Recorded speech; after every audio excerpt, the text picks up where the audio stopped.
Hello， 大家好，我係若希，歡迎大家嚟到萬錦市新開嘅約克大學萬錦校舍。咁平時啦，我嘅身份係一個多倫多 YouTuber 啦，但係今日我嘅身份咧係一個第2年讀緊 Creative Technologies 喺約克大學呢度讀緊 Creative Technologies 嘅學生。咁啊，今日呢條片咧好特別，因為係我同處長另外一次嘅合作啦，去搞一個 unofficial campus tour。咁啊，其實呢條片咧會同大家一陣間會同大家睇下學校嘅 canteen 啦，唔同嘅多用途工作室啊、課室啊、電腦室如果有開嘅話啦，咁同埋會同大家介紹下呢度嘅 study room 啦，同埋唔同嘅設施等等嘅，咁希望大家鍾意。好，歡迎嚟到約克大學，呢度係我哋萬錦校舍 Markham Campus 嘅 ground floor 咁啦。喺嗰邊咧就有我哋一個之前其實係一個好簡化嘅一個 canteen 咧，有幾個攤位，然後有個麵包鋪喺度。咁但係咧，其實佢而家經過裝修啦，同埋翻新咧，佢而家係入咗一個 Markfield Mall 嘅 food court 嘅位置咁樣嘅地方啦。咁呢度有唔少學生啦，咁但係我哋為免私隱考慮，咁我哋就唔影佢哋啦。咁但係其實呢邊咧喺呢度有一個好大嘅 food court 嘅位置啦，有啲唔同嘅雞扒、飯餐啊、嘢飲啊擺喺度啦，同埋有自助嘅攤位啦。咁你哋可以喺度，譬如上堂有 time gap 嘅話，就可以喺度食嘢啦，同埋有時就可以喺度下午茶同啲朋友一齊 hang out 啦。咁呢度就係一個新 YU Eats 嘅我哋學校 open 即係開放式嘅 canteen 飯堂嘅地方啦。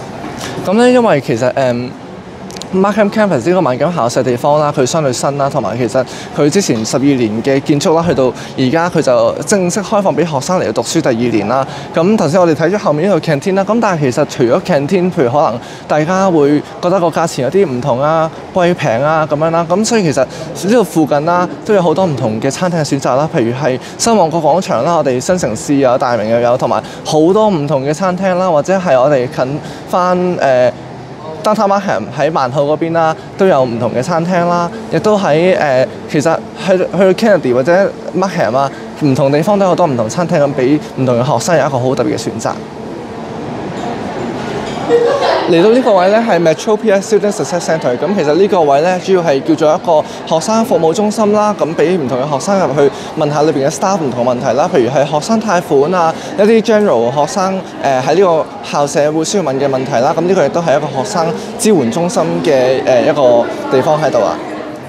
咁咧，其實後面呢度大家見到咧，就係呢度 YU Eats 嗰個萬錦校舍 canteen 嘅範圍啦。咁其實你見到咧，去到好遠嗰度係一個玻璃幕牆啦。咁所以其實呢個新校舍咧，其實係容納到好多嘅學生係唔同 program 嘅學生嚟到食嘢啦，都係一個好特別嘅地方嘅 choice 嚟嘅。嚟到呢一邊嘅大門口啦，就係呢度就係一個簡單嘅 student service centre， 俾唔同入到嚟大學嘅 visitor 啦，同埋學生問關於個 campus 嘅 general question 啦，唔同嘅大概問題啦。咁而嚟到呢邊咧係一個叫做 bookstore 啦 ，Yorkview 嘅 Markham bookstore， 咁所以相對細啲啦。咁但係裏邊有好多唔同嘅書啊、啲水樽啊、水杯啊、啲萬錦即係譬如我呢件 hoodie 啦嘅 souvenir 可以買啦。咁一陣間處長又可以買一件啦。咁同埋咧喺裏邊咧就係一個叫做多謝啲唔同學校嘅捐款者去幫手建設嘅一個寫住名嘅 wall 啦嘅一埲牆啦。咁然後嗰邊咧係一個黑色嘅牆咧，就係有一個多媒體工作室啊嘅展示 exhibition room 展示室咁樣啦。嚟到呢度咧就係我哋嘅萬錦校舍嘅 bookstore 啦。咁其實呢度咧呢啲位咧有好多唔同嘅 T 恤啦、衫啦。咁譬如呢件就係一件灰灰地色、啡色我唔知啦嘅 Markham Campus 嘅衫啦。呢度啊就係一個黑色版嘅 hoodie 啦。咁其實同我呢件差唔多，只不過啲字體唔同咗啦，咁同埋個顏色上唔同咗啦。咁呢度就唔同 hoodie 啦。然後喺呢邊啦，慢慢轉過嚟就係一啲唔同嘅 paper 啦、souvenir 啦。呢度有啲書啦，有啲 puzzle 嘅禮物啦可以買啦。呢度咧就係唔同嘅書啦，譬如有啲人物傳記啊、小説類啊，好出名嘅啲小説，或者係呢啲 Markham Campus 嘅杯啦、sports management 唔同嘅 program 嘅 program hoodie 啦，或者 program 嘅。呢度咧有一個好細嘅，呢度有一個好特別嘅 keychain。咁呢個就係 LaSalle School of Engineering。咁唔係我個 program 啦，咁但係呢個亦都係擺喺度嘅展品之一啦，我哋套翻起佢先。跟住呢度有一個好特別嘅一頂帽就係啦，就係冬天要㗎啦 USB 啦，同埋呢度咧。又有唔同嘅呢啲就我諗係關於醫學嘅 program 嘅醫療鋪嚟嘅，咁呢度都有一欄可以喺度揾啦，俾啲學生揾啦。跟住呢度咧就係一啲水樽啦、水壺啦、souvenir 水壺嘅產品喺度啦。呢度就繼續有啲書包啦，同埋 hoodie 啦。咁就呢個就係我哋呢個 bookstore 有嘅嘢啦。頭先咧我哋就經過主要大堂嘅範圍，見到 canteen 啦。而家我哋咧就嚟到一個係叫做 hallway 嘅範圍啦。咁呢度就有好多唔同嘅細嘅辦公室啦，同埋啲房仔俾啲唔同嘅學生或者係學校嘅職員開會咁樣啦。裏邊亦都係我哋 Markham Student Council 即係萬錦campus 學生會開會嘅主要基地啦地方啦。咁呢個就係我哋一個好特別嘅活動室同埋見面嘅地方啦。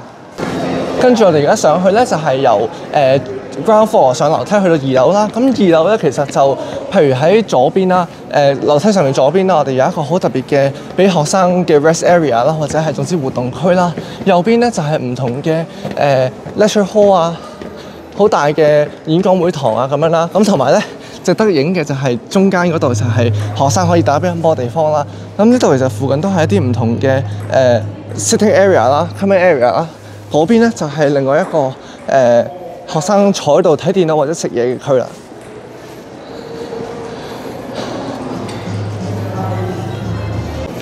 跟住啦，呢度就有唔同嘅 lecture hall 啦。咁其實去到嗰邊咧，都係唔同嘅台啊凳啦。咁但係其實有一個好處就係，其實嗰邊嘅凳咧係好臭過呢邊嘅燈嘅。咁所以嗰邊都係一個好選擇嚟嘅。嚟到呢個位咧係2樓喺 Metro Pierce Student Centre 出邊啦。咁其實呢個位就係平時可能有啲唔同行業專家啊，或者係啲講者嚟到做一啲學生講座俾啲學生，譬如 co-op 或者其他嘅主題啦。咁呢度就係佢哋好常用嘅 presentation room， 即係講座會客室咁樣啦。嚟到呢個位咧就係2樓嘅一個叫 Testing Centre Reception 啦。咁裏邊咧就係一個中心啦，俾唔同學生譬如 book 咗嘅話就可以喺度做考試啦。因為咧呢度靜啲，咁個氣氛可以平靜啲，佢哋專心啲去考試。咁同埋亦都裏邊有唔同嘅嗰啲獨立嘅會客房啦。咁就係學生可以約啲唔同嘅專員啊去傾偈啊，做輔導啊，或者做任何嘅諮詢啦，譬如學校嘅諮詢啦、課程諮詢啦，咁唔同嘅嘢都喺度做嘅。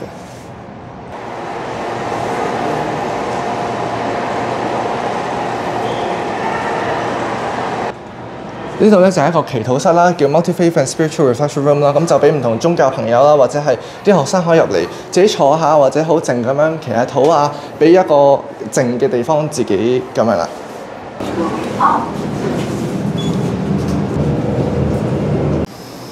歡迎嚟到3樓，咁咧呢度咧喺左邊就有啲學生自修室嘅地方啦，咁逐張台俾學生坐喺度啦。咁然後咧呢度有幅白色牆，咁但係其實背後咧係學生嘅一啲電腦室啦，同埋一啲影相 studio 嘅地方啦。咁學生就可以用學校嘅電腦，因為電腦先有啲大嘅，譬如大嘅 software、大嘅 app， 咁佢哋就可以喺度剪片啦，同埋做 3D 嘅設計嘅功課啦。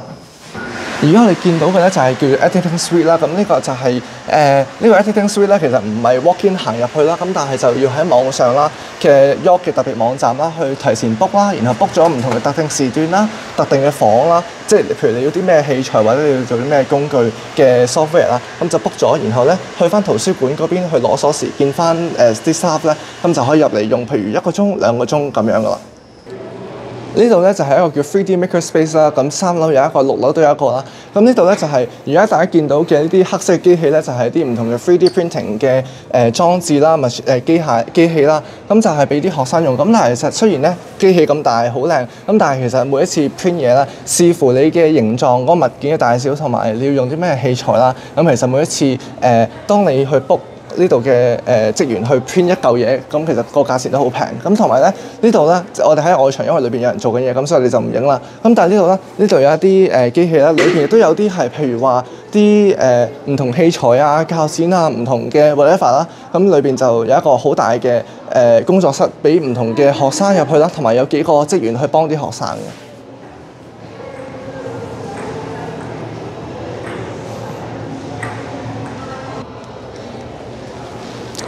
嚟到3050呢度叫 Gaming Lab 啦，咁其實呢個就係一個好簡單嘅地方，俾學生打機嘅一個活動空間嘅地方啦。咁你見到呢度有2個大電視啦、mon 啦，咁其實咧呢度有好多 game 我都係唔識嘅，因為我都係唔打電腦 game 嘅。咁但係裏邊譬如話Fortnite 啦，或者咩 game 啦，都係呢度大學生會中意啦。咁係一個叫做玩 hang out 嘅地方啦。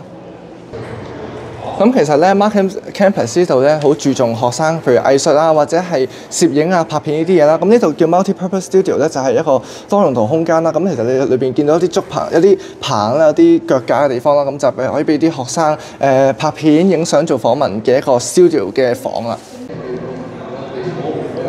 呢度咧叫 Experiential Education Hub，咁其實呢個位咧就係一個叫做活動開會嘅地方啦，或者係一啲交流講座地方啦。咁其實我自己之前都嚟過唔少講座，咁就係譬如一啲學校去邀請啲行內嘅專業人士啦，或者係一啲呢度嘅唔同公司嘅 professional 嚟到講嘢啦。咁就係俾學生一啲譬如 co-op 或者係實習生嘅機會啦嘅職業生涯講座啦。咁就俾啲學生喺度同啲行內嘅人士傾偈啦，同埋睇講座嘅活動室房咁樣啦。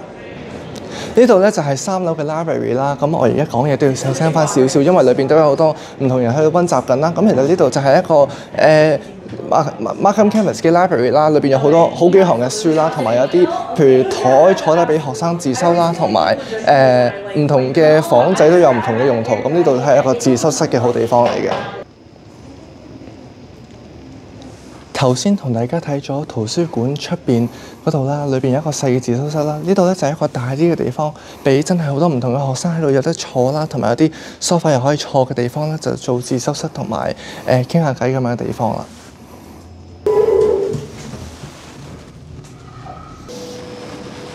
歡迎嚟到4樓，咁4樓呢度咧就係主要係一啲 lecture hall 啦、電腦室啦，同埋一啲細嘅 lecture hall 嘅地方。譬如呢個4040咧，就係我星期一上 social media public relations and society 會用嘅一個講座室啦。咁睇下呢度可唔可以有冇燈？咁呢度就係有好多唔同嘅課室啦，有電視啦。咁 so that 一個人喺度 presentation 嘅時候咧，嗰邊電視都睇到佢哋嘅 PowerPoint 啦。呢度就係個老師講嘢、教授講嘢嘅地方啦。咁佢就會企喺度啦。然後通常咧，我平時就係坐喺嗰張台，即係第一行嗰度啦。咁呢度就係唔同嘅學生用嘅其中一種嘅 lecture room 啦。呢度咧係4樓另外一間嘅電腦房啦。咁呢度就係 professor 坐啦，然後呢度就係唔同一行行嘅電腦俾你用啦。咁咧，我記得我上學期都嚟過呢度上堂嘅。咁呢度就係其中一個我哋亦都用嘅電腦房啦。其他嗰度有唔同嘅電腦房，不過呢個就係今日開咗，同埋我會想 show 俾你睇，因為呢個地方對我好特別。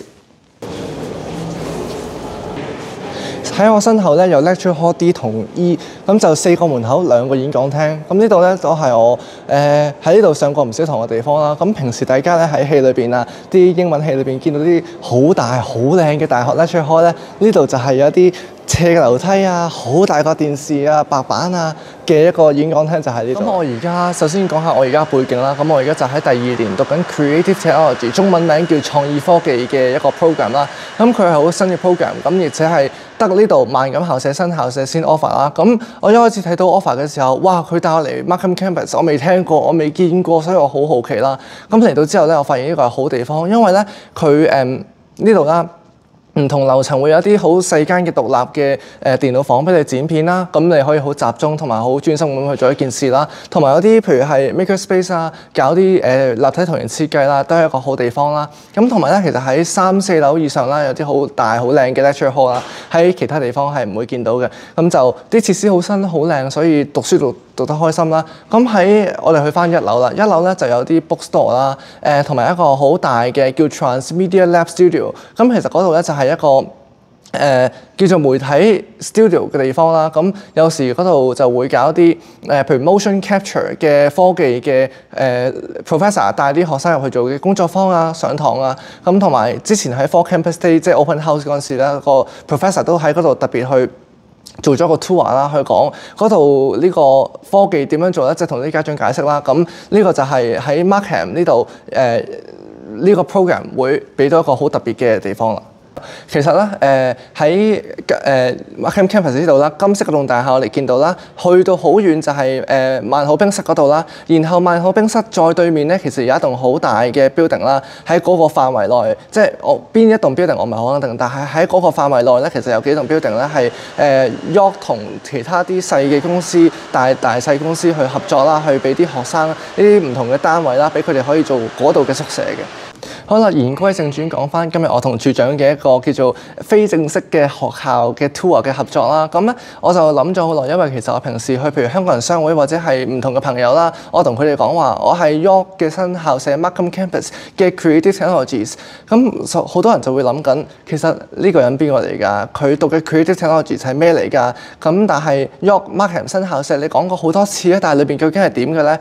咁所以首先我好多謝處長今日嚟到參加呢個應我嘅邀請參加呢個 tour 啦。咁其實今日喺呢條片裏邊同大家去過好多地方啦，就係一啲平時我會上堂啦，我會去做一啲課堂內嘅實體活動啦，同埋一啲學校會俾，因為呢間新校舍，所以其實好多設施都好新。呢度我哋見到嘅就係1至5樓啦，然後其實上面咧有幾層咧係一啲比較低調嘅地方，同埋有啲其實直頭裝修都未整好，咁但係整出嚟就會好新好靚嘅地方啦。咁其實呢個就係我哋主要 York Markham 嘅啲設施同埋我平時返學嘅地方啦。咁其實點解我想講下點解呢條片好重要？因為咧平時有好多香港人商會嘅商界或者政界朋友，其實佢哋都會諗緊，其實學校係點㗎？同埋你講咁耐咩嚟先得㗎？咁所以我好希望今日呢條片咧可以俾大家睇到究竟佢講 York Markham 係點樣，同埋純粹係有一個我嘅優勢。點解我要拍呢條片？點解我有一個身份去拍呢條片？就係因為我係一個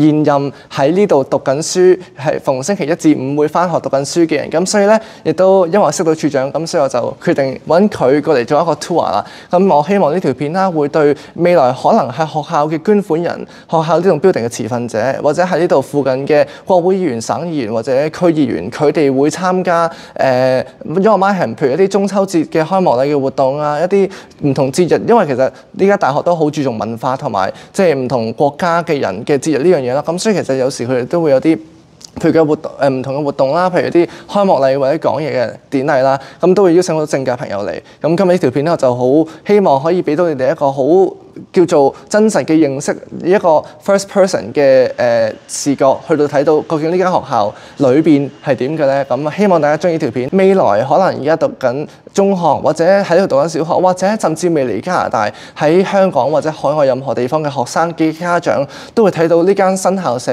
裏邊係點嘅，咁亦都可以作為你嘅子女未來讀書嘅一個好選擇。好啦，我哋下條片見，係咁先啦，拜拜。